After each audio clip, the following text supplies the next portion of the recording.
అట్లానే అనుకోండి, నాకు ఈ బాధ ఉంది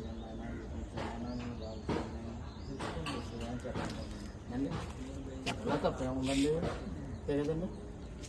అడగండి, అమ్మాయినే పెట్టదు. మనం అడగండి, దేవుడు అన్నీ ఇవ్వాలి కదండి. ఎందుకంటే గొప్ప దేవుడు అండి, మన కోసం వచ్చి మన ప్రాణం పెట్టి మనల్ని రక్షించి ఆ పాప శిక్ష మన మీద పడకుండా మంచిదే ఆశీర్వాదం ఇస్తున్నాయి కదండి, మనల్ని చక్కటి జీవితం నడిపిస్తున్నాయి కదా అండి. అందుకనే చెప్పడానికి ఇస్తామండి.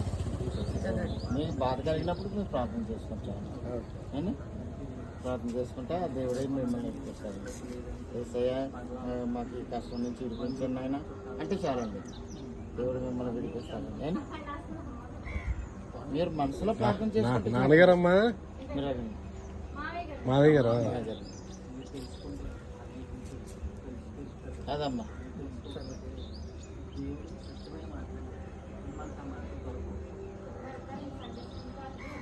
చెప్తారమ్మా.